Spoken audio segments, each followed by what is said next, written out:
So this video, I'm going to show you guys one of the most unorthodox and useful passing grips in Jiu-Jitsu. People often think of sleeve controls as something that you only use when you're playing guard, playing positions like collar sleeve or double sleeve, but it's actually incredibly powerful when you're on top passing the guard. So in this video first, I'm going to break down the main principles of why this is so surprisingly effective, and then I'm going to go through my top 5 favorite ways to implement this into your game, no matter what style you play. And I'm going to use a lot of competition and sparring footage as reference to help back up learning the technique. So the first major principle to understand of why this is so effective is the idea that it blocks your opponent from using their elbow on the floor for retaining guard. Often when you pass the guard, your opponent wants to turn their hip towards the direction you're passing so that they can effectively fight you. And using their elbow on the floor helps them steer and turn their hip towards the side you're passing. But when you control their sleeve from top, it makes it impossible for them to strike the floor with their elbow, and this makes it much easier for you when you jump to pass to prevent them from striking the floor and turning back into you. Another major component of this is what I refer to as grip funneling. The idea of grip funneling is that sometimes it's really hard to pass your opponent's guard without giving up a grip. But if you instead force them to a particular grip, they have to play into it. So if I'm on top and I approach the guard by grabbing my opponent's sleeve first, I can knock them to their back and prevent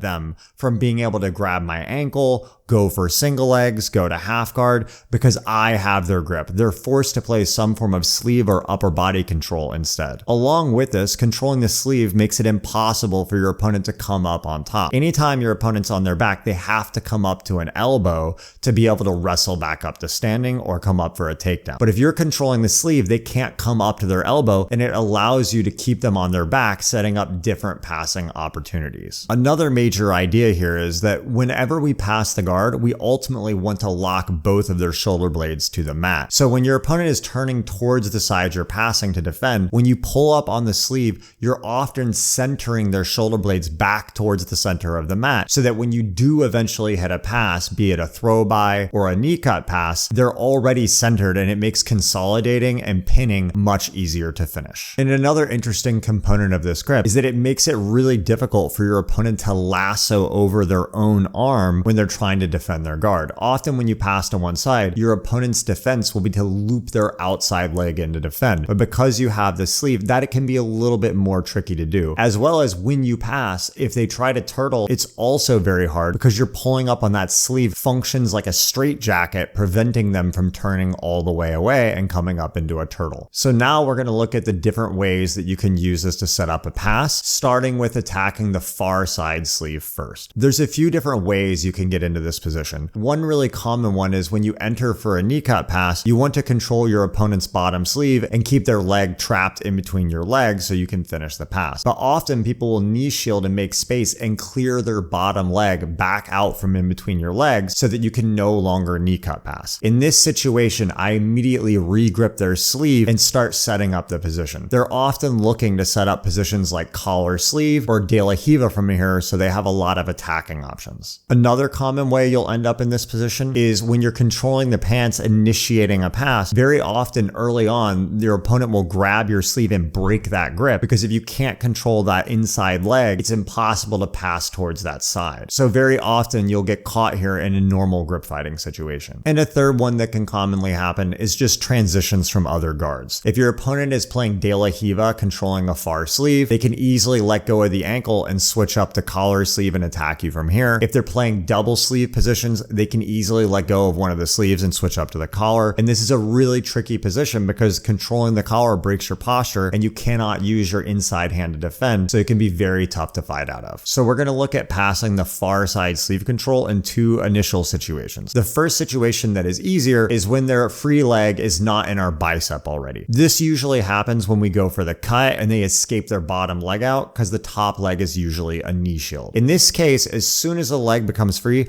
I want to pummel their sleeve and get a really strong grip back on their sleeve. And I want to pull it to me as well, as it pulls that elbow off the floor and centers their shoulder blades and hips up a little bit. From here, I'm going to control their top leg, their left leg, with my right hand and try to pull it towards the floor to prevent the foot from coming to my bicep. I can do this by either pulling on their leg to pull it out of position, or if their leg is overextended enough, I can press it behind me. As long as I lock it out of the way off of my bicep. From this situation, I can often walk to the left a little bit and then do a surprising jump all the way to the right side and come directly into side control, or even transition to a north-south position. In the case that my opponent already has the foot in the bicep, you can do the same pass. I just pummel their leg with my right arm. If your opponent has a really sticky foot in the bicep, this is where I like to drop my knee on their stomach or sternum to buy time to pummel my arm. If I can't loop under, I'll often loop my arm over top of their leg until again I can control the pant leg and pull that leg back behind me so they can't get it in play. From here, often I do a big jumping pass. Another variation of this is if they lasso the leg over, sometimes I can push the foot down,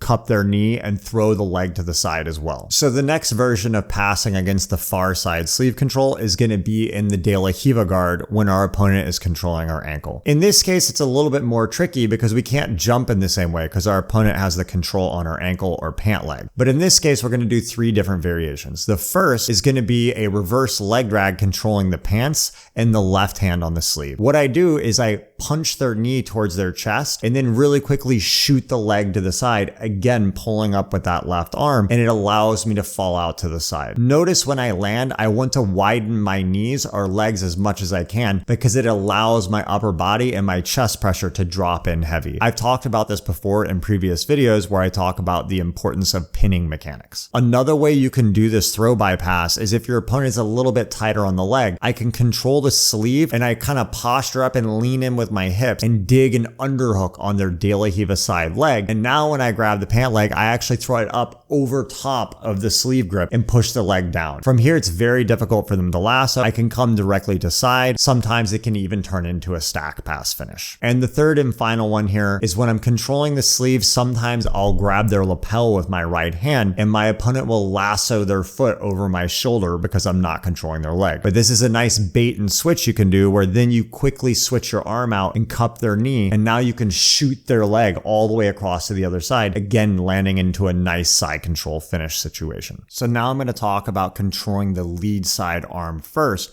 But real quick, if you guys are enjoying this content, be sure to like and leave a comment to let me know what you guys would like to see in future videos, as well as it helps me a lot in helping grow the channel, which makes it easier for me to make more videos for you guys in the future. So now we're going to talk about controlling the near side sleeve, or the sleeve of the side closest to your lead leg. This is much more useful in the grip fight and pacing of the match. When I approach the guard, if I don't control the sleeve and I approach with a leg, often they can grab a single leg grip, they can fall back and grab an ankle grip and start setting up guard positions. But if you approach by grabbing the sleeve first, not only is it difficult for them to re-grip you because you have the first grip, but now they can never wrestle up for a single leg, they can never go to half guard. It completely changes the pace of the match for them. You can force them to have to play into upper body controls even if they don't like doing that. I should mention that I'll probably do an entire video on this concept of funneling at some point because it's such a big concept. You have to understand that all of your opponents will have different strengths and weaknesses, and sometimes it's hard to pass your opponent's guard without letting them get a grip on you. So by learning to funnel to positions that you know they're weak at, you can make them play into positions that they're not good at, which gives you the advantage. So looking at the first pass using this near side sleeve, what I'll often do is I approach and I catch the sleeve grip. And now what I'm gonna do is I push